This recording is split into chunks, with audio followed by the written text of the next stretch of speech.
Bonjour à toutes et à tous, bienvenue. Avant les titres, la météo s'impose avec cette bonne nouvelle. Les pluies fines d'hier ont cessé dans le nord et le Pas-de-Calais.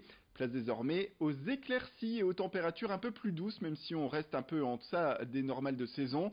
Comptez pour les maximales en ce mercredi, 19 degrés à Douai, 18 à Saint-Omer, à Hasbrook et à Lens, 16 à Calais ou encore 17 degrés à Dunkerque.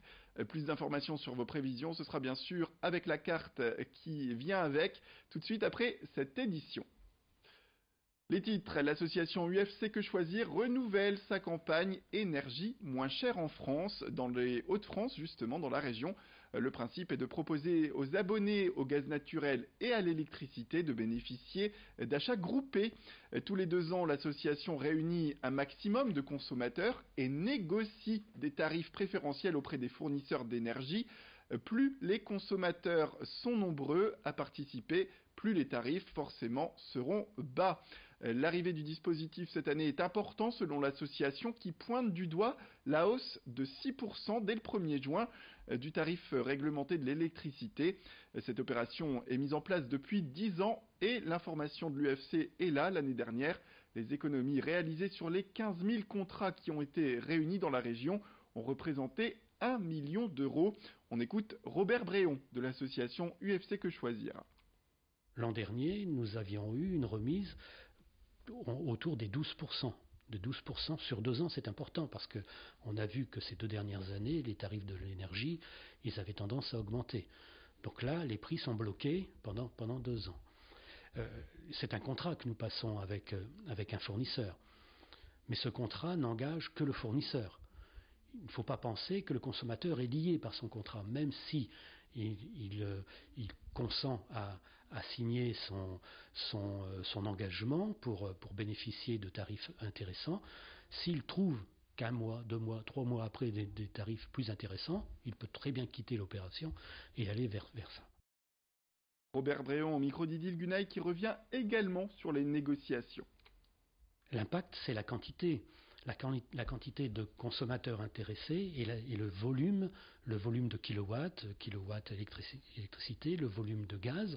Donc effectivement, on va demander à chaque consommateur qui va s'inscrire sa consommation annuelle pour pouvoir l'additionner et pour que en septembre, on puisse dire aux fournisseurs, voilà, nous représentons 150 000 clients potentiels, 150 000 clients potentiels. Qu'est-ce que vous offrez à ces 150 000 clients par rapport aux tarifs de l'État? Donc effectivement, plus nous serons nombreux, plus on aura accès à un tarif intéressant. Voilà, si vous souhaitez vous inscrire, vous avez jusqu'au 9 septembre sur le site internet www.choisirensemble.fr. Ce samedi aura lieu la 24e marche des fiertés LGBTI à Lille. Le rendez-vous va marquer les 50 ans des émeutes de Stonewall à New York, le symbole de la première lutte au monde pour les droits des gays, lesbiennes, bisexuels et transgenres. La marche des fiertés se veut une manifestation à la fois militante mais également festive. Elle sera accompagnée par un village des associations installé sur la place de la République avant le départ du cortège prévu à 14h30 dans les rues de Lille. L'occasion pour les participants d'exprimer leurs revendications comme l'ouverture de la procréation médicalement assistée à tous ou encore l'accès au don du sang pour chacun. Le programme complet c'est sur le www.lillepride.fr. Idil Gunaï était avec les organisateurs. On a plusieurs revendications, on en a même beaucoup. Alors les principales sont malgré tout évidemment d'abord la PMA, accessible à toutes les personnes en désir de parentalité, puisqu'on attend et on désespère. Donc on est impatient qu'on nous la propose, que l'égalité soit enfin réelle. L'accueil respectueux et digne de toutes les migrantes et tous les migrants, LGBT mais pas que.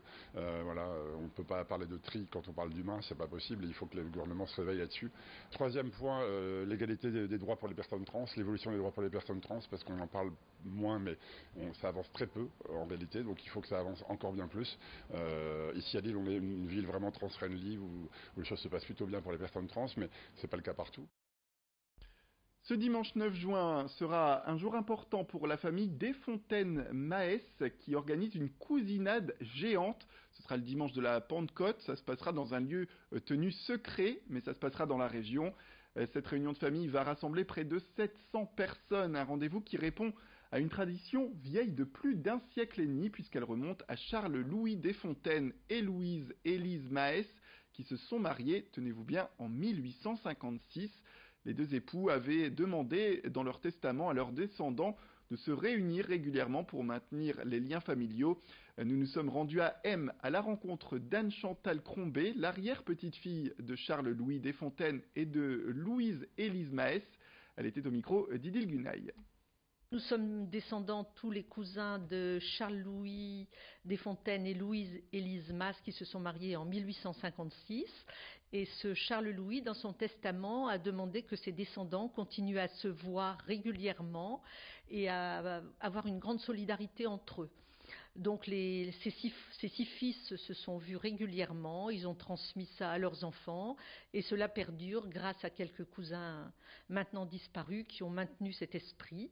Tous les ans, on se retrouve pour une messe pour nos défunts, mais tous les 4 ans, il y a une grande cousinade où tout le monde, le plus possible, essaie de venir. La dernière fois, nous étions 670, il y a 4 ans.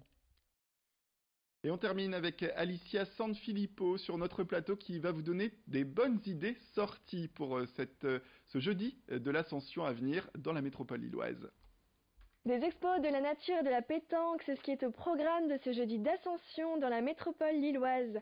La plupart des musées seront ouverts. À la gare Saint-Sauveur, place aux expositions Montmartre et la Déesse Verte dans le cadre de l'édition Eldorado de l'île 3000.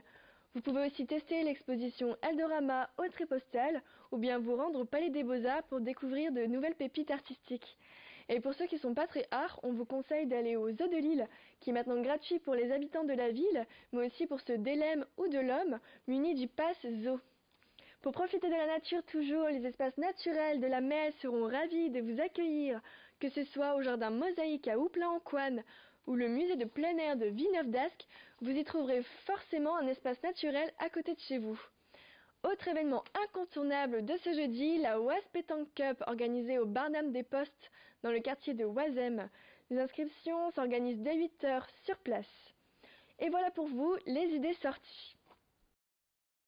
Voilà, c'est la fin de cette édition. Merci à toutes et à tous de nous avoir suivis. Restez avec nous comme promis, la météo arrive tout de suite après le jingle.